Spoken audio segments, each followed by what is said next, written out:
Next जो question है वो है बायोफ्यूल्स पे, कि बायोफ्यूल्स जो है बेनेवलेंट ऑप्शन है जो कि ना सिर्फ हमारी एनर्जी सिक्योरिटी सॉल्व करती है बट बहुत सारे पॉसिबिलिटीज़ भी लाता है for positive transformation. India must ensure it is not left behind in reaping it's benefit. इस पर कॉमेंट करना है। तो देखिए, आप हाईलाइट करोगे energy security issues in India and globally and the importance of biofuels. आपको बताना होगा क्लीन एनर्जी के बारे में in the context of climate change. आपको बताना होगा dimension of energy security being a decisive factor in geopolitics, self sufficiency, rural economy और ओवरऑल इकोनॉमिक डेवलपमेंट। ठीक है, तो बायोफ्यूल जो है एक तरह का रिन्यूएबल एनर्जी रिसोर्स है जो डिराइव करता है फ्रॉम माइक्रोबियल प्लांट और एनिमल मटेरियल। जो एग्जांपल है बायोफ्यूल का वो इंक्लूड है करता है इथानॉल, जो कि कॉर्न से बनता है, जैसे यूएस और ब्राज़ील में शुगर केन से बनता है। बायोडीजल हो गया दूसरा, जो कि बनता है वेजिटेबल ऑयल और लिक्विड एनिमल फैट से। तीसरा ग्रीन डीजल, ये बनता है एल्गे या अदर प्लांट सोर्स से। तो बायोफ्यूल सॉलिड भी हो सकता है, लिक्विड भी हो सकता है, गैसेस भी।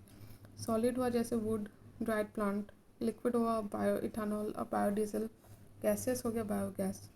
तो देखते हैं क्लासिफिकेशन क्या है। फर्स्ट जनरेशन जो बायो है वो है आपका sugar, starch, vegetable oil, animal fat का। सेकंड जनरेशन जो है वो है agriculture residues, softwood, hardwood, forest residues, municipal solid waste and dedicated energy crop. Third generation जो है वो है algae and micro algae. Fourth generation जो है वो है वेजिटेबल ऑयल एंड डीजल। तो फर्स्ट जनरेशन बायोफ्यूल्स जो है वो बनता है शुगर, स्टार्च, वेजिटेबल ऑयल और एनिमल फैट से, और इनका यूज़ होता है from grain high in sugar और starch fermented. Second generation biofuel बनता है नॉन फूड क्रॉप से। ठीक है, थर्ड जनरेशन बनता है एल्गे से। फोर्थ जनरेशन बनता है आपका जेनेटिकली इंजीनियर्ड। तो गवर्नमेंट ऑफ इंडिया ने इनिशिएटिव बहुत सारे लिए हैं to promote use of biofuel, जैसे हो गया नेशनल पॉलिसी ऑन बायोफ्यूल 2018, और साथ में प्रधानमंत्री G1 योजना। तीसरा GOBAR galvanised organic bio agro resources Dhan scheme. फिर नेशनल बायोफ्यूल पॉलिसी है 2018 का, जो कि कैटेगराइज करता है बायोफ्यूल को अलग अलग तरीके से। पहला है बेसिक बायोफ्यूल, जिसमें आपको फर्स्ट जनरेशन का आ गया। एडवांस्ड बायोफ्यूल, जिसमें आपका सेकेंड और थर्ड जनरेशन आ गया।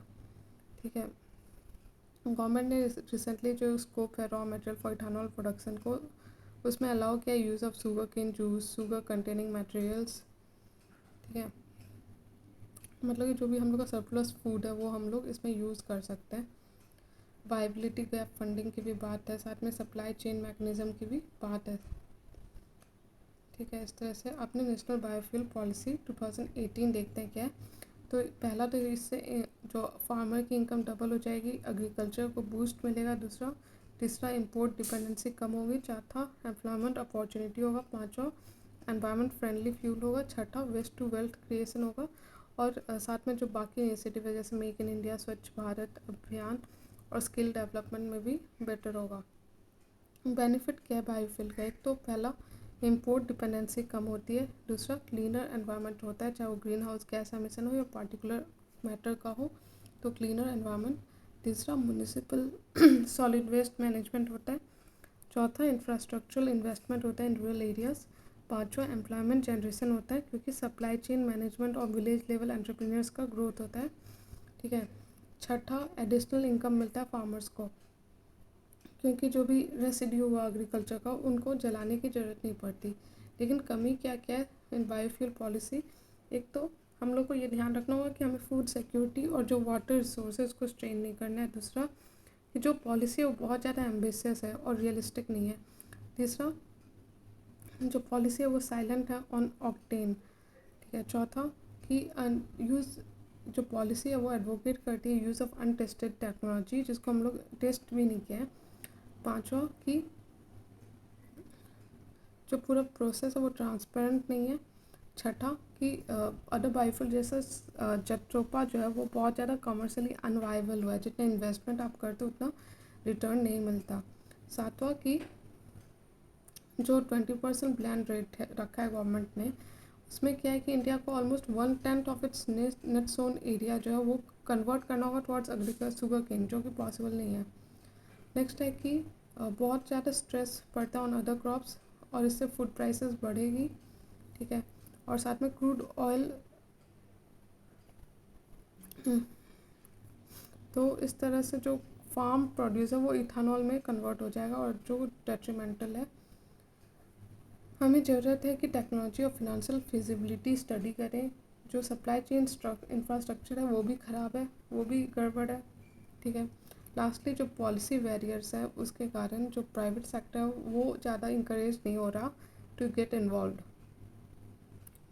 तो वे फॉरवर्ड में आप इसी को बताओगे कि कैसे ये सब जो कमियां हैं वो ख़त्म हो, ठीक है।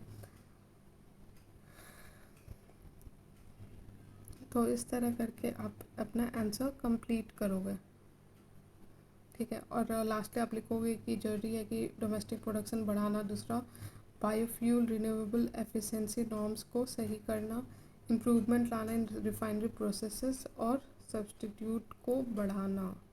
इस तरह से आपका ये आंसर हो गया। Thank you.